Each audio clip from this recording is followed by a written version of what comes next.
Sitting under a palm tree on the soft white sand, watching and listening to crystal clear water crashing onto the beach. To most, this is considered paradise.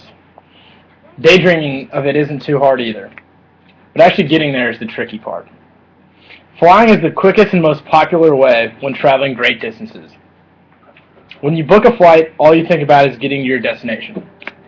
Considering the chances that something on your flight could actually go wrong rarely goes through your mind, aside from the period of time the attacks of September 11th, 2001.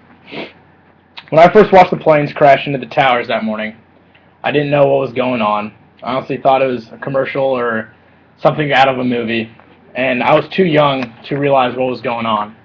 So I had my mom tell me and help me understand what was going on at that time.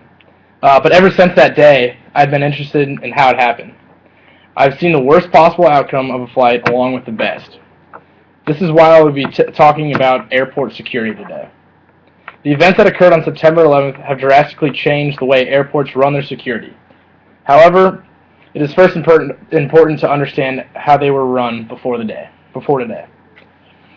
We will first discover the security-related problems before 9/11, then dig into what actually happened on that day, and finish with what airports have done to prevent possible attacks in the future.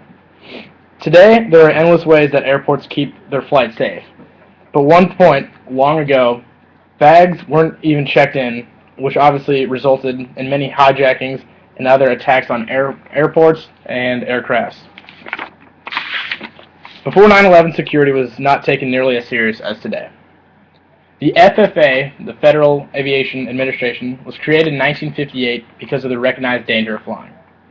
In 1973, according to Wallace's book, How Safe Are Skies, from 2003, the administration required commercial airlines to screen almost all passengers and carry-on baggages for weapons or explosives with X-ray machines, metal detectors, and personal searches.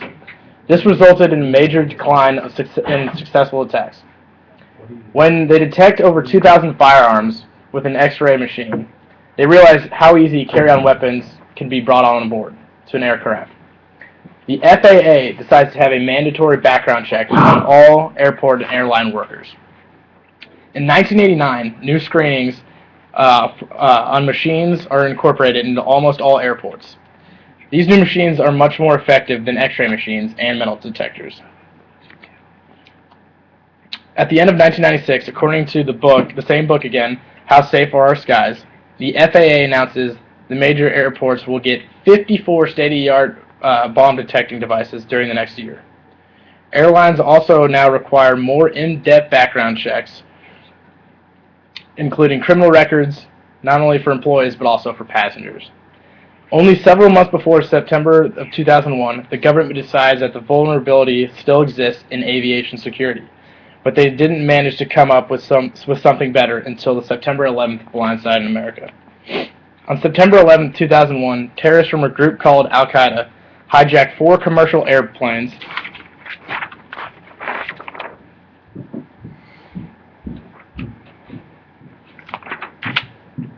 in the attack in the World Trade Center, along with the Pentagon. Also, one of the aircrafts crashing in Pennsylvania. Starting at 8:46 a.m., the 2 towers are hit and both collapse within a two-hour time period. Over 100 people jumped off or out of the building because they were above the impact and were trapped above the impact and the fire. In the book, How Safe Are Our Skies, it states that 2,746 death certificates were filed relating to the World Trade Center attacks. A number much higher than that is the victims of the people who died on this day. This number is unknown, but practically endless. An estimated 70% of Americans are said to have gone through depression since this day. The deaths were not only from inside the building, there were also many people on the planes. Just imagine being on a plane in a direct path into one of these buildings. There was nothing they could do, they just had to accept their fate. As stated by Johnson in 2006 at the WTC.US website, the youngest passenger on one of these jets was Kristen Hansen. She was only 2 years of age on Flight 175, and it was her first trip to Disneyland. Since the attacks, much has changed regarding the security in airlines. Nothing is taken loosely in airports because they don't want to get blamed for the next major national tragedy. Since the attack, immediately after the attacks, the FAA restricts what is allowed to be taken on planes by not letting any sharp edge or pointy objects to be taken on planes. The Bush administration comes in and places sky marshals randomly on flights, which was still today in effect. In November of the same year, the U.S. government forms the Transportation Security Department, TSA, which was responsible for airport screening. Next, they require passengers to take off their shoes, as we all know, traveling on these planes,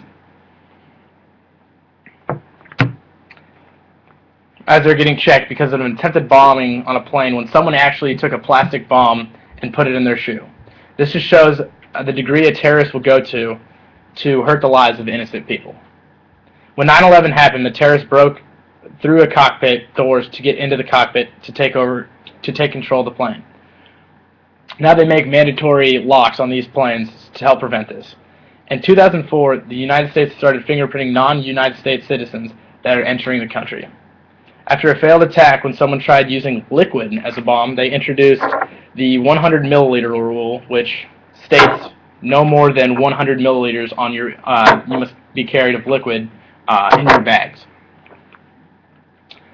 In 2001, from Insights on Law and Society, Rosen says that in May of 2007, Amsterdam becomes the first airport to trial to full body scanners after a terrorist failed to ignite explosive sewn in underpants on a flight attendant in Detroit, or to Detroit, excuse me. The most recent addition to security in the United States would be very debatable pat-downs. Some people think it protects us, while others think it's invading our privacy. Compared to when airline security started, it has come a far way, and 9/11 was definitely the major turning point on how strict the airlines have become. And with new technology and new security follow, it should be getting stricter. In conclusion, the events that occurred on September 11, 2001 have drastically changed the way airport security is run. This event also changed the way people will think about flying and security it takes to make sure that the innocent travels are safe in the skies. The date, September the 11th, has changed many things, but the victims, the families, the rescuers, and the innocent little girl who never made it to Disneyland will never be forgotten. Thank you.